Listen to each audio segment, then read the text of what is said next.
दीर्घ वर्ष धरी ग्राम को पक्का रास्ताटीए निर्माण करने नेता मंत्री आरंभ कर विभागीय अधिकारी पर्यंत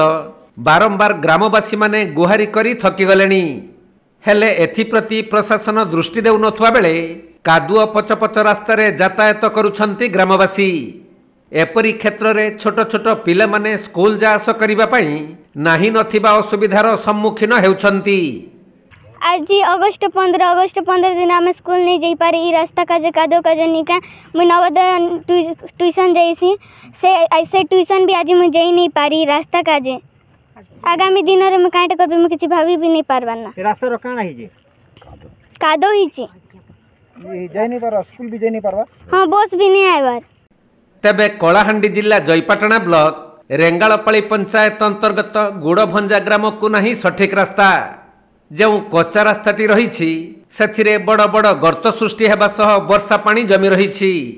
तेणु कादुओ पचपच होई अति शोचनीय होई पड़िथिबा रास्ता रे ग्रामवासी माने यातायात करिबा पई नाही नथिबा असुविधा भोगुछंती। रास्ताटी एते कदर्य होई पड़िछि जे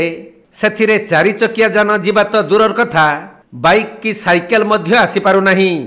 केवल कष्टे मष्टे चाली चाली ग्रामवासी माने सही रास्तार यातायात करने को बाध्य हेउछंती। इटा नुआगुड़ा छकरू तो बेला फटा तक सर हाँ बहुत थर कहुचे सर हाँ निजे मोर हजबैंड 2-3 दिन भी घरे गले आम पिला छुआर प्रोब्लेम होचे पोलिया गोटे भी भांगी जाइथिला सर हे पोलिया लगे भी पछे कहला के माटी 2-3 ट्रिप आनी करी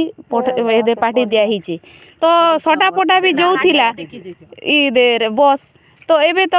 आरु कादो पकाई दीचन जे माने लोग चलबा कष्ट आ से गाड़ी जीवाटा तो दूरर कथा। तेबे स्वाधीनतार 79 वर्ष बीती जाइथिले मध्य सरकार गुड़भंजा ग्रामवासी यातायात पई सठिक रास्ताटीए करि नाहंती। ए नै ग्रामवासी माने ब्लॉक प्रशासन स्थानीय सरपंच और ब्लॉक अध्यक्ष को बारंबार जणाइथिले भी रास्तार अवस्था यथापूर्वम तथा परम सदृश रही। सेपटे सरकार लोकंक गमनागमन पई विभिन्न प्रकार योजना करी कोटी कोटी टंका खर्च करुछंती हेले एही गुड़भंजा गाँ को पक्का रास्ता पलटिछि सात सपन। तेणु ग्रामवासी माने विभिन्न समस्या देई गति करुथुवा बेले गाँ को आम्बुलेंस पशि पारु नथुबारु रोगी सेवा बाधाप्राप्त हेउछि। आउ कोमलमती छात्र छात्री माने पाठ पढ़िबाकु जिबा पई नाही नथिबा असुविधार सम्मुखीन हेउछंती। रास्तार अवस्था एपरी होइछि जे लोक माने सही रास्ता देई जास करिबाकु भी भय करुछंती। किंतु आज पर्यंत आरडी विभाग किसी कथा नहीं शुणला ग्राम पंचायत किसी नहीं शुणला ब्लॉक भी किसी नहीं शुणला कौन लोग नहीं शुणला पर आज्ञा आज देखुन आज साधारण गोटे छुआ गोटे पाठ पढ़ी जाबार लगे जिते बाहर आज्ञा से माने घर पदा के काढ़ी नहीं जा पारबार साइकेल गोटे जाई नहीं पारबार मोटरसाइकेल कार कथा तो छाड़न डॉक्टरखाना अच्छे चाषी ठानु आरंभ कर कौन लोग खद गोटे बरा नहीं करेंगे नहीं जा पारबार ये विशाल समस्यार समाधान करने आज्ञा जदि आगामी काली भितरे 8-10 दिन भितर जदि गोष्ठी उन्नयन अधिकारी जयपाटना के हस्तगत करमु आम लिखित अभियोग जदि यार समाधान नहीं करेंगे आम 15 दिन भितर ब्लॉक घेराव करवा सहित पंचायत घेराव करवा सहित जिलापाल पाखे आम धारणा देमु इटा बहुत दिन आम संकल्प नहीं जदि आम कथा कौन से लोग नहीं शुणले भोट वर्जन आम करमु। तबे ग्रामवासी माने नित्य व्यवहार्य जिनिस किनिबा पंचायत ब्लॉक कार्यालय और मेडिकल को जीवा पई एही रास्ता उपरे निर्भर करिथांती। दीर्घ वर्ष धरी एही रास्ताटी अति शोचनीय होई पड़िथिबारु ग्रामवासी माने सबुठी अभियोग जणाइछंती किंतु एथिप्रति स्थानीय सरपंच की ब्लॉक प्रशासन दृष्टि देउ नाहंती। तेणु यथाशीघ्र एही रास्तार जदि सठिक कार्य न हुए ताहले ग्रामवासी माने आंदोलनर चेतावनी दैछंती। ई रास्ता लगी गत सरकार अनेक थर तांके अभियोग कराइछे अनेक लोक माने आमर वयस्क लोक माने देछन मु मध्य वर्तमान रो सरकार पूर्व सरकार रे मध्य अभियोग करिथिली आज मध्य ग्राम सभा रे प्रस्ताव कहिथिली वीडियो जिन धर्मराज माझी वीडियो अछन से तांके कहिथिली से कहले मोर द्वारा से काम नहीं है एटा आरडी डिपार्ट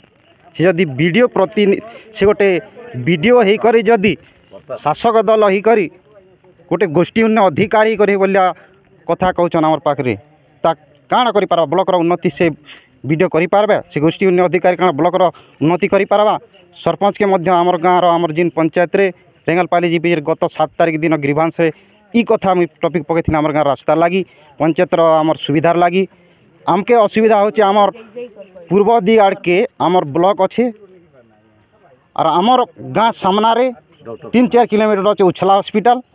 किंतु इ नाल नर्दमा लगी आम डायरिया रोग रे संभावना अनेक किसी बुढ़ा बुढ़ी लोग अच्छा भत्ता लगी जदि गोटे गाँ के पलैबा आम पंचायत के खाल नाल हिटी पड़वा हे तो भविष्य में मरी भी जीवे अनेक लोग पिला छुआ स्कूल जाई नहीं पारबा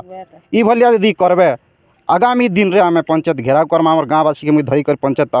घेराव करमा नहीं हेले तो आमर ब्लॉक रे मध्य जाकर घेराव करम नहीं तो राज रास्ता क्यों नहीं हेले तो भोट बर्जन करम पंचायत निर्वाचन जिनटा आसवा भोट बर्जन करमा। कलाहांडी जिला जयपाटणारू तुलसीराम छत्रियांक रिपोर्ट कोणार्क लाइव।